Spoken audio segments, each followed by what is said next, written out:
Hey guys, SGT here. I wanted to introduce someone to you who's a friend of mine. We've worked together in the past, and he's got a really great grasp on some of the things happening in California in terms of their economics, their funding issues, and essentially what's otherwise known as the bankruptcy of California. His name is Jeff. He's a cinematographer, and he's worked on some movies, television shows, and commercials that you've seen.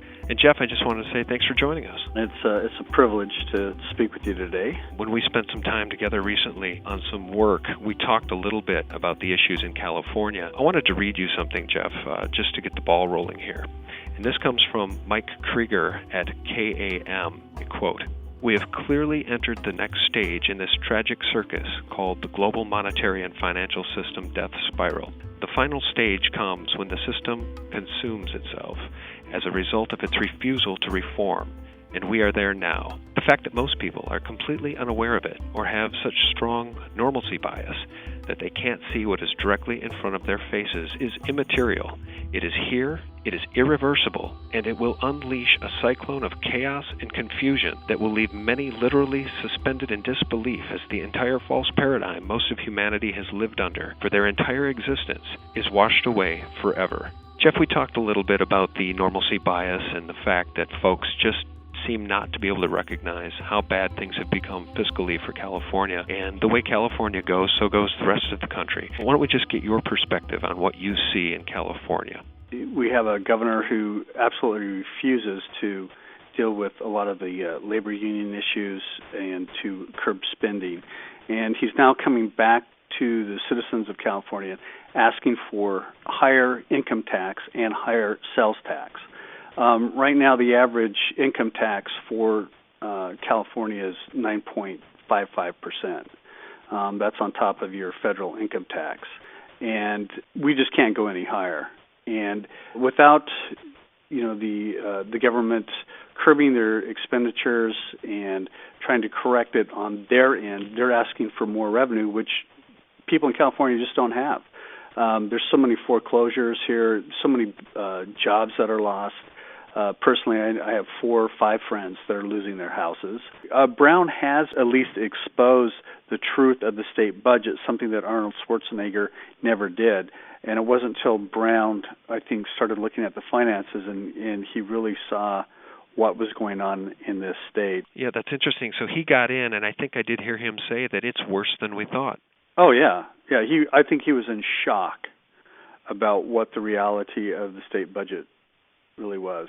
Basically, California's been operating under a false budget for years and years, and he just now has exposed what the budget of California actually is. He is trying to do as much as he can. I think he knows that his hands are tied with these labor unions, and so he's going after the easiest thing to do, and that's raise taxes. Yeah, and Jeff, I think what's scary is that most people in this country don't realize that as California goes, so goes the rest of the nation. California is the 7th biggest economy on the planet. Exactly.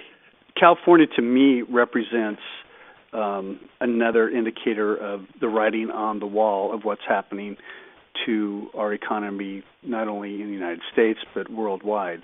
You've had a bit of an awakening yourself, and I think... Since you've introduced me to a lot of the information that's on YouTube and some of the information that you've produced and some other people, it's been a real eye-opener for me. And one of the things that's interesting about it is that I think, a lot of people are like you, Jeff, to the extent that people know something's wrong, but until you take a day, a week, a month to sit down and really study the issues, it's easy just to kind of ignore them, isn't it?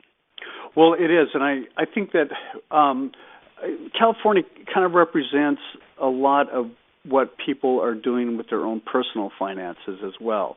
They're unwilling to make certain cuts. They want to keep living at a high standard of living, and so they won't take the drastic steps. They won't take the warning of, say, like to buy silver, to actually pull money out of the stock market, which stock market is still above 12,000, and that makes people happy. And so when they're happy with their stock portfolio, they really don't want to consider anything else that's going on, and they don't take the time to educate themselves of what's really going on. And I'm guilty of that myself.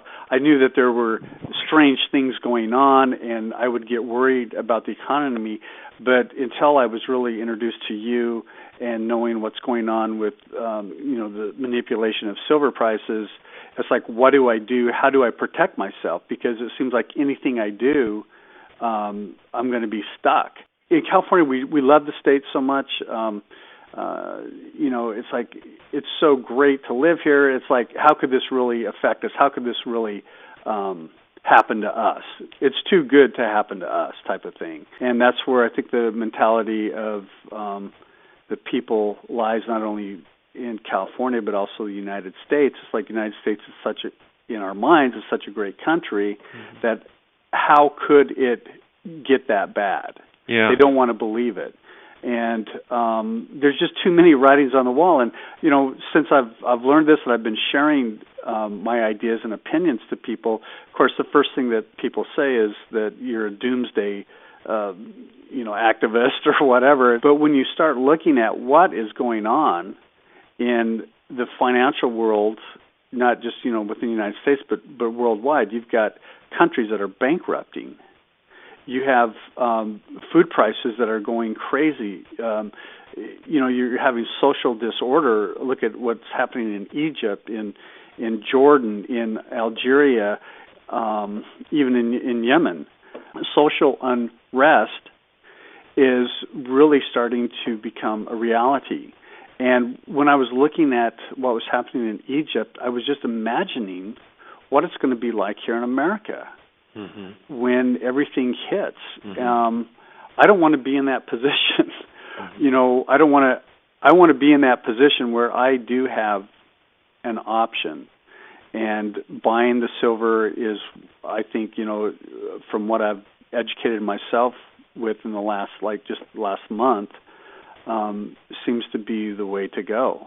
And when you talk to certain people, they'll tell you that, silver and gold isn't that great of an investment, and they don't understand, as I didn't understand, how much of a hedge it is for my own portfolio. Because I know in 2008, when I lost a third of my, retirement just overnight, practically, it was a real eye-opener. And it's like, well, what do I do with this money? You want to make an investment, you just don't want to take it out and stick it under a mattress. Yeah, I think you're right, and I think what's interesting about what's happening in California with the people you're talking about and across the country is this normalcy bias, which people believe that since in their lifetimes nothing absolutely catastrophic has happened in terms of an economic collapse, they believe that since it hasn't happened, it can't happen. And exactly. And that's a dangerous mindset, because what those people are giving themselves permission to do is ignore the facts. And the facts are Moody's, the credit rating agency, Moody's, has begun treating unfunded pensions like bond debt, giving California a combined tax-supported debt of $136.9 billion.